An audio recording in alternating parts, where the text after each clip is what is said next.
Isa ka rin bang nature lover or mahilig sa camping? This is perfect for you. Ang Lakeside Camp or the campsite where serenity and scenic views all in one place. This campsite offers a sense of peace that suits your mind and rejuvenates your soul. Kung hindi ka pa nakapunta dito, tara samahan mo kami for today's video para malaman mo how to get there. Maaga kaming gumising at nag-prepare kaya by 6 AM ay papunta na kami doon. Mula sa Poblacion 1 or sentro ng Mabini ay diretso lang hanggang makarating ng Barangay Abaca intersection. Kailangan mong kumanan kasi kung dediretso ka, yun na yung Patagbilaran City at kung magra-right turn ka, yun na yung papunta sa site. Dire-diretso lang at maganda rin yung daan dito hanggang makarating ka ng Abaca proper. Pagdating dito ay kailangan mong mag-left turn dahil kung magkakanan ka ay papunta yun ng Cabulao. Meron din naman silang signage na nakalagay, this way to campsite at dito na rin mag-start yung rough road. Maya-maya pa ay makikita mo yung bahay na may Y intersection, kailangan mo din dito mag-right turn. Medyo okay pa yung daan banda dito, lalo na kapag hindi maulan. May nakalagay ulit na signage dito banda sa open court nila. Kung first time mong makapunta dito ay medyo nakakalito talaga yung daan, parang kami. Pero meron namang mga signage, kaya doon kami nakatingin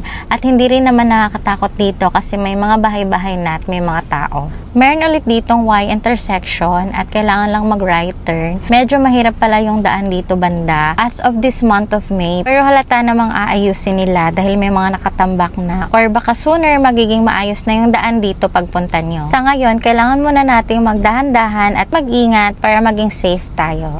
Sa unahan ay meron ulit Y intersection pero this time ay magle-left tayo. Few minutes later ay magle-left ulit. Sa mga nagte-drive, kailangan nyo lang din maging alerto, baka ma-wrong turn kayo. Pero wala namang dapat ikatakot kasi hindi naman nakakatakot dito. If ever, pwede mo naman siyang balikan. Sana all pwedeng balikan. Kapag nakita mo na tong maliit na bridge, ibig sabihin ay malapit na kayo. So, hindi ko na i-film lahat ng daan, no? Kasi baka sabihin nyo, puro daan na lang pinapakita ko. So, fast forward na tayo at nakarating na nga tayo agad dito sa arc ng the campsite. At papasok na tayo. Dito rin pala magbabayad na entrance fee. Yung entrance fee pala is 20 pesos each. Yung parking fee naman is 20 pesos for car and 10 pesos for motorcycle. Magkahiwalay din pala yung parking ng 4 wheels tsaka ng 2 wheels. At sa wakas ay nakarating na rin tayo dito sa site. Dito pa lang sa bungad ay makikita mo na yung ganda ng view. Wala pa palang katao-tao dito. Kami pa lang yung pinakaunang dumating kasi maaga kaming nagpunta. Ang travel time is more or less 30 minutes. Sobrang tahimik pa ng lugar at maririnig mo pa talaga yung sound of nature pati mga crickets. Sa adventure na to ay kasama ulit namin yung mga ate ko at mga pamangkin. Narito naman ang kanilang mga amenities. Unang makikita ay ang newly added dining area so wala pa to last time. Meron silang piso wifi and charging station. Kapag very early pa ay close pa yung kanilang canteen. Ito naman yung mga native bathrooms nila at ang modern one na newly added. At marami pang ibang amenities. Ito naman makikita dito sa bandang gitna yung first dining area na talagang tanaw mo yung view kapag nandun ka sa loob kumakain. Sobrang peaceful lalo na kami pa lang yun nandito. So advantage din pala pumunta ng maaga. Pero hindi namin na-witness yung sunrise kasi gloomy yung weather. Mostly sa mga visitors and tourists, gusto nilang pumunta dito ng hapon dahil gusto nilang ma-witness yung sunset. So basically, mas maraming tao sa hapon.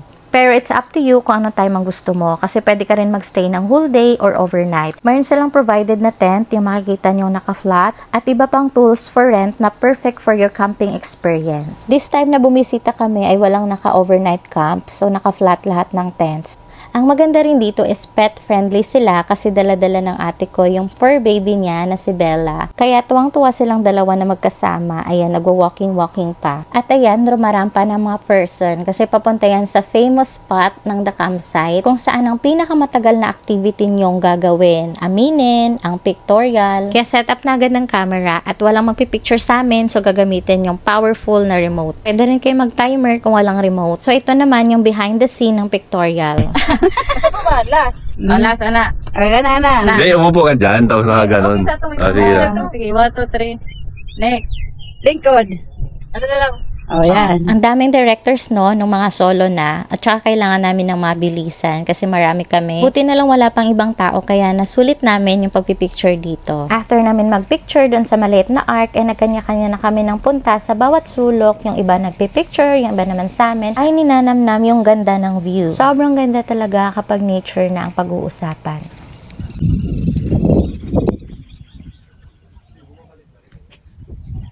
Ito pala yung view sa ibabaw kapag inakyat mo yung maliit na burol.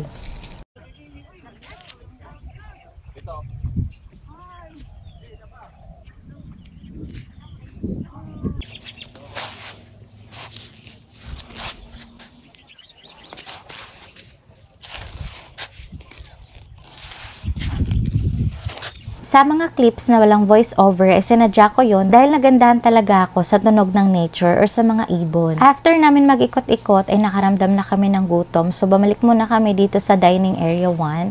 Saktong-sakto dahil open na yung kanilang store at restaurant. Kaya pumunta na kami para bumili ng food. Marami na rin silang menu at food bundles na pagpipilian. Pero yung iba ay kailangan mo i-advance order. Dahil maaga pa, ito pa lang yung available nila. Pwede rin naman maghintay kasi saglit lang naman lulutuin. Pero dahil gutom na kami, ito na lang yung pinili namin. At talagang nagustuhan na rin namin to kasi matagal na kaming hindi nakakain ito. Ito yung tinatawag naming kab-kab. Mababait at accommodating din yung mga staff dito. Kasi mga ate ko pinadagdagan pa nila yung latik. Sobrang na-miss din daw nila to na food kasi yung ibang ate ko ay matagal nang hindi nakauwi. Sabi nila, this food brings back their childhood memories.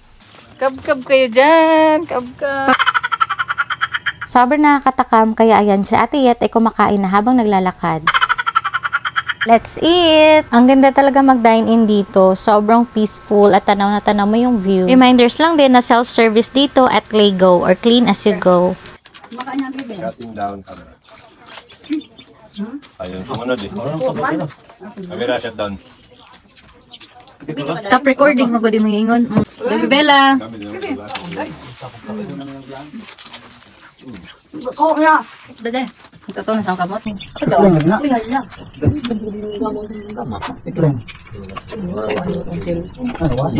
Oy, nag-video din si Tito Jen. Bella Bella, kain bebe.